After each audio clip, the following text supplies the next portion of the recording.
Today on Playmakers, after playing on the road for 3 straight weeks, the soccer team made its way back to Rock Chalk Park last night to play the Baylor Bears. Lindsay will have everything you need to know about the season so far and the current status of the Jayhawks. The football team continues to highlight on its improvement heading into Week 5 undefeated at 4-0. The 24th ranked Jayhawks are on the road tomorrow at number 3 Texas for Week 2 of Big 12 play. Tyler talks all about the history between these two teams under head coach Lance Leipold.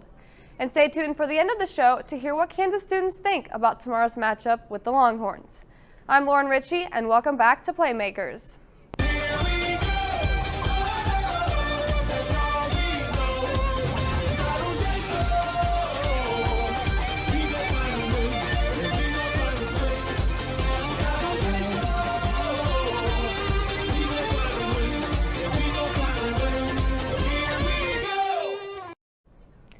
According to the Kansas City Star, KU basketball guard Arterio Morris was arrested this morning. He was booked under 1 count of rape with the bond amount set at $75,000. Morris has officially been dismissed from the KU basketball team. The now Toronto Raptor and former Kansas Star Grady Dick has shown off his range on the basketball court, but he also displayed his range on the baseball field. Grady made his debut in front of the Blue Jays crowd with this right down the middle pitch. After all, he might be a dual sport athlete. Kansas's fall sports are in full swing, including the soccer team. Lindsay has you covered on the Big 12 home opener. Lindsay, what did you see last night? Well, Lauren, last night the Jayhawks earned another conference point by working a scoreless draw with the Baylor Bears. Kansas outshot Baylor 20-16 in the match and had the majority of the chances in the contest. This was Kansas's Big 12 home opener and their 4th overall conference matchup, putting their record at 0-2-2 for the Big 12 season. Through the first half, both teams played back and forth, recording several shots on goal. For the Jayhawks, super senior goalkeeper Melania Passar made 4 saves to keep the game scoreless through 45 minutes. Both the Jayhawks and the Bears continued alternating possession in the second half, however Kansas outshot Baylor 14-7. Melania Passar made this diving save along with another in the 52nd minute to keep the game scoreless. Passar ended the match with 7 saves, good for her second most this season. The Jayhawk offense did not give up as 3 players recorded a career-high number of shots on goal. Both Maria Schinkel and Mackenzie Bovey had 4 attempts on net. Freshman Caroline Castens also recorded a career-high in shots. She had 3 in the match. Head coach Mark Francis was still proud of the team and said, "There's a lot of positives. I thought we played really well. I thought in the run of play by far we had the better chances," end quote. The Jayhawks will look to stay undefeated at home as they continue Big 12 play on Sunday at 1 against the Texas Longhorns at Rock Chalk Park. Speaking of the Longhorns, Lauren, what do we have in store for the football matchup this Saturday? Thanks, Lindsay. The Kansas football team is writing history, starting back-to-back seasons 4-0 for the first time in over 100 years. A new rivalry has been brewing the last couple of seasons between the Jayhawks and Longhorns, and Tyler is here to break it all down. What if I told you 2 years ago that the Kansas Jayhawks were going to start with a 4-0 record in back-to-back seasons? Now, after 108 years, it's the expectation. The number 24 ranked Jayhawks head to Austin this weekend to face the number 3 Texas Longhorns in what should be billed as the most anticipated matchup in the history of the series. The last time the Jayhawks played in Austin was in November of 2021, when a 1-8 Kansas team faced the 4-5 Longhorns. Neither team had a winning record, but it still meant something. You know the rest. Daniels, flushed. Daniels, end zone, caught! Kansas wins it! Jayhawk fans were introduced to quarterback Jalen Daniels that night. He threw for over 200 yards and racked up 4 total touchdowns. It was a glimpse into what was to come for the Kansas football program as a whole.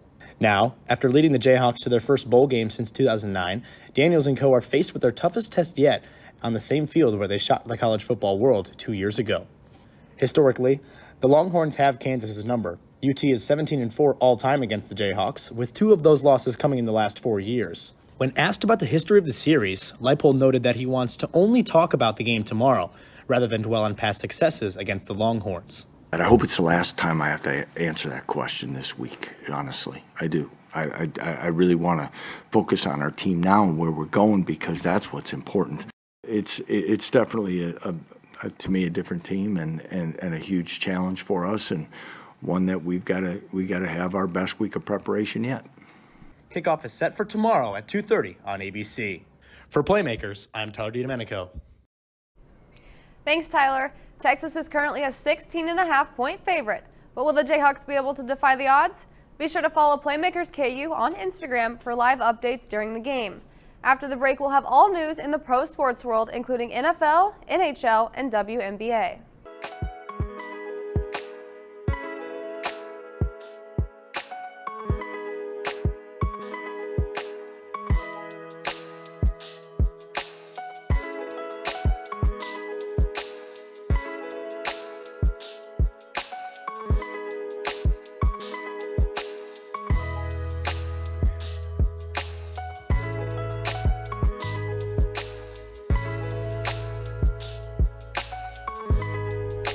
The 7-time All-Star point guard Damian Lillard shocked the NBA world on Wednesday with his recent trade announcement.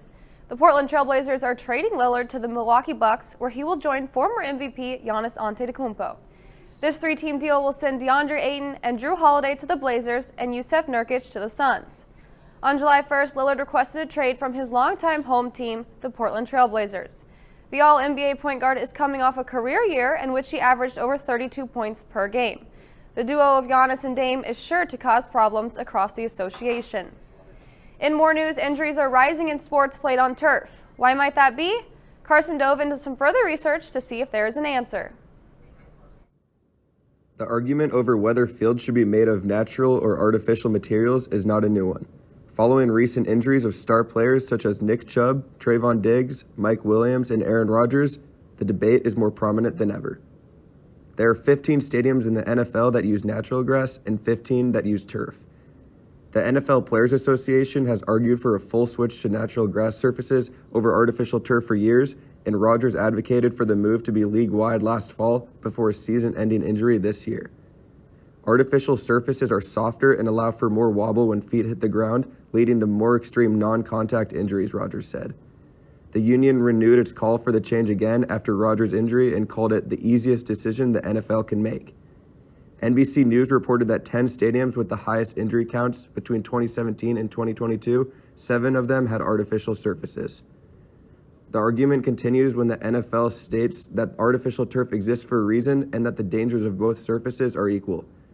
NFL Executive Vice President Jeff Miller has said that the league is focused on cutting down the number of injuries regardless of playing surface, and that the type of playing field is mostly left up to NFL owners with control of their home stadiums.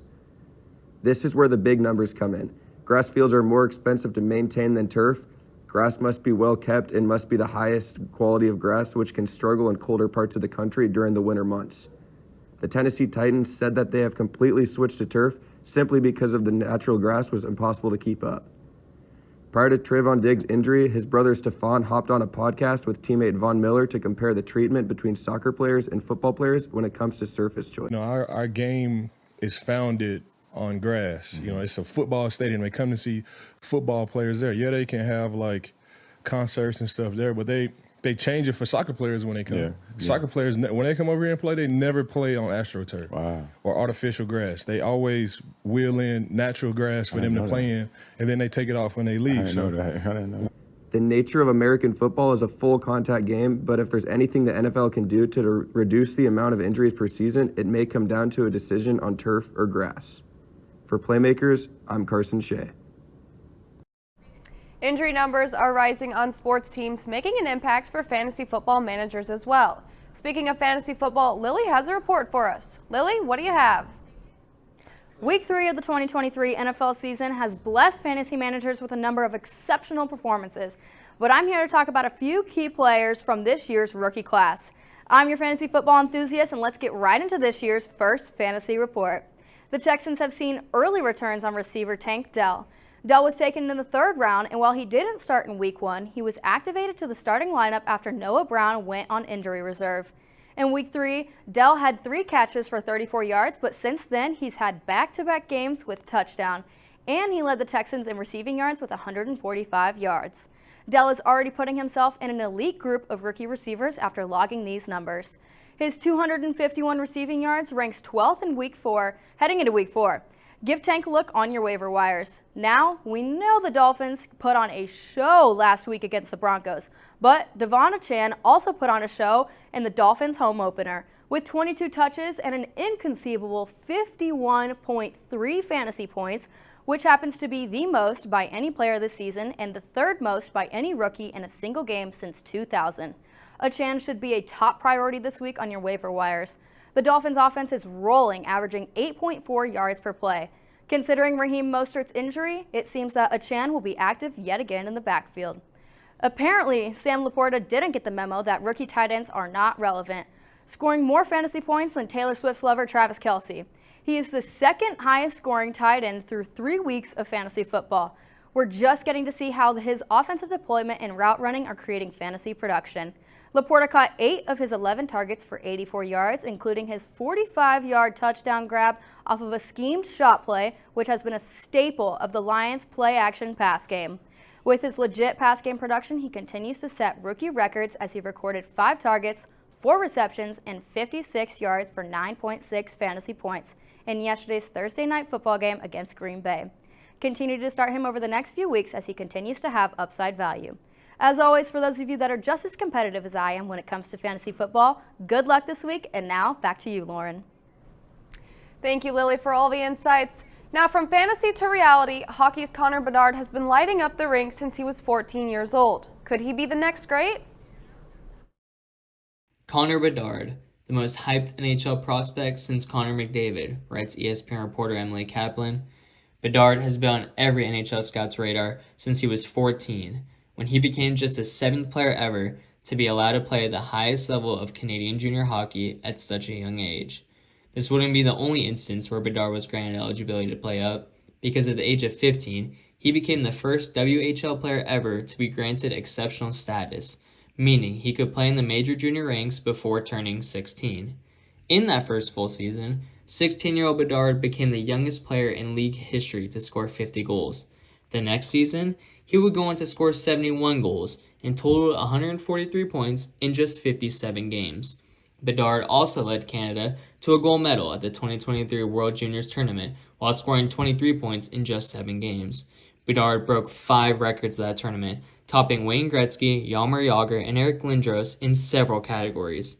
I've been going to that tournament for more than 2 decades, one NHL scout told ESPN, and what Connor Bedard did, especially with all the eyes and attention on him, is as impressive of an individual performance as you'll ever see. The only way I can describe it is pure dominance. With the first overall pick in the 2023 NHL Draft, the Chicago Blackhawks selected the then 17-year-old Connor Bedard. So far at Blackhawks training camp and the NHL Prospect Tournament, Bedard has already shown flashes of how great he could be. All eyes will be on Bedard when he makes his NHL regular season debut October 10th against the Pittsburgh Penguins, who are led by his idol and former number 1 ranked prospect, Sidney Crosby. Thank you, Richie. Hockey has just begun, but the WNBA is wrapping up its season and the semifinals are underway. Kara, how are things looking in the WNBA world? Lauren, they're looking quite interesting. The WNBA started its semifinal matchups for the 2023 season with the New York Liberty facing off against the Connecticut Sun, and the defending 2022 champions, the Las Vegas Aces, competing against the Dallas Wings. Looking into the Liberty and Sun matchup, the series is tied at 1 apiece. Connecticut took Game 1, but the Liberty were able to bite back and take Game 2, thanks to Courtney Vandersloot and Benija Laney, who lit it up from the 3. Vandersloot finished the game shooting 75% from the 3 and totaling 19 points for that night, and Laney finished with 71% shooting average from the 3, totaling 20 points. Tiffany Hayes from the Sun helped carry her team in the Game 2 matchup with 30 points and shooting 63% from the field and 62% from the 3, but it just wasn't enough to earn them the second victory. Diving into the Aces vs. Wings matchup, Arika Agumbawale has done what she can for the Wings, scoring 24 points in Tuesday's matchup and averaging 5 assists for the semifinals. The Wings got outscored by the Aces 44-37 in the first half, which ultimately led to their loss, despite tying the Aces at 47 points for the second half. A continuous key player in Las Vegas' Aces' success is Asia Wilson. She has become the first WNBA player in postseason history to score at least 30 points in 3 consecutive games. The Aces are in a comfortable spot, up 2 games on the Wings, and winning this matchup tonight will advance them to the finals and earn them the opportunity to defend their title and become back-to-back champions. Liberty and the Sun will tip off at 6:30 p.m. Central Time, and the Aces and Wings matchup will follow with tip-off at 8:30 p.m. Central Time. Both games will be shown on ESPN2. Now, back to you, Lauren. Thank you, Kara. After the break, Roundtable with Reed gives us their pops and flops of the NFL season so far. Stay with us.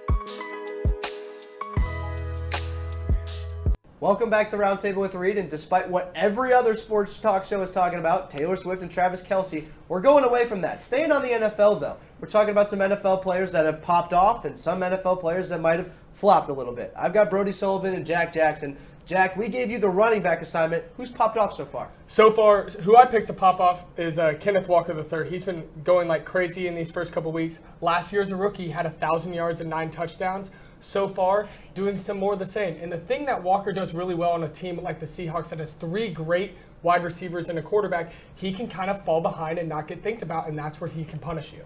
Exactly. They're off to a great start. Big win over Carolina last week. Brody, we gave you the wide receiver assignment, and you took Tyreek Hill of the Miami Dolphins. Tell me why. Yeah, the Dolphins have just been electric so far. 70 points last game. Tyreek's already got 4 touchdowns, and the way they get him open is they use that pre-snap motion. They've used it on 83% of snaps so far this season, and they do it to find space, confuse the defenders. And the only question going forward, I think, is can Tua stay healthy this year? Exactly, and that's the thing. They scored 70 points without Jalen Waddle, and that's why my pop-off for my quarterback assignment is Tua Tagovailoa. Yeah. This team scored 70 points without their second-best wide receiver, and Tua didn't play the second half. Like, this team has gone from here to here, and we all know Miami's got a ton of weapons, a ton of talent. We hear it every year, but that division's tough. But this year, they proved to be at the top of that division. They're 3-0, off to a great start. Now, as for some people that are not off to great starts, some flops. Jack, your running back. Najee Harris. So Najee Harris is in year 3, and he's already diminishing. In his first 2 years, he had 579 carries. That is not a suitable workload for a running back. Now he only has 139 rushing yards, and he's 26th in the NFL in rushing behind guys like Joshua Kelly, who isn't even the starting running back on his own team. It might be time that Najee's time is running out. Steelers are starting to look at Jalen Warren, who's had a better start than Najee Harris has so far. Brody, flop for wide receiver. You picked DeAndre Hopkins out of Tennessee. Yeah, D-Hop got that $16 million contract. Got a bag. Yeah, and he's 31 in his 11th season. It might be just too late. You know, he's getting too old. The ability might be just going away.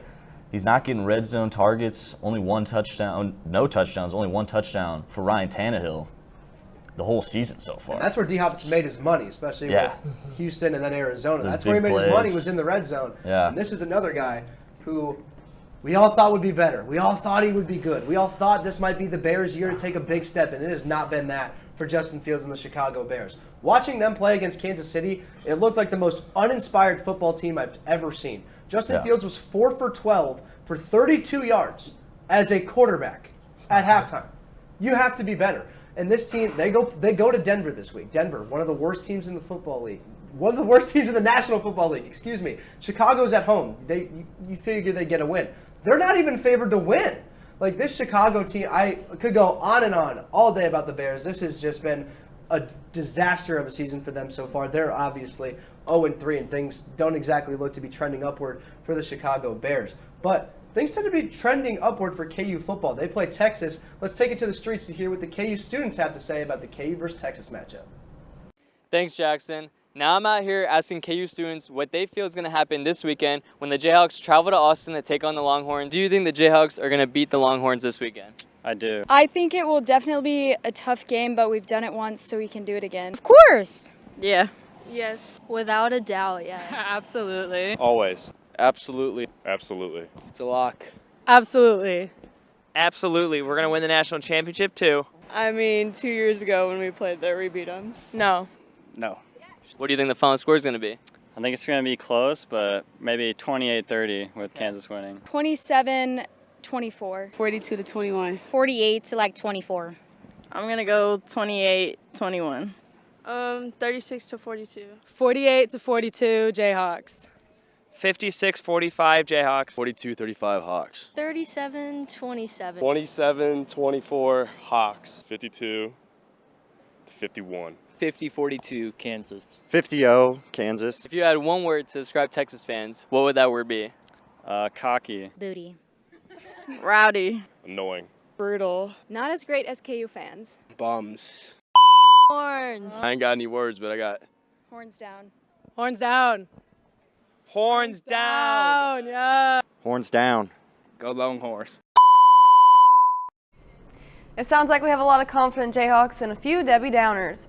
Speaking of Jayhawks, they have been showing up at the volleyball games in Horsch Arena to support the team. Jaden has you covered on the breakdown of one of the team's key players this season. Jaden, how's it going? Thanks, Lauren. It's going great over here, and today we're going to do some film breakdown on Cameron Turner.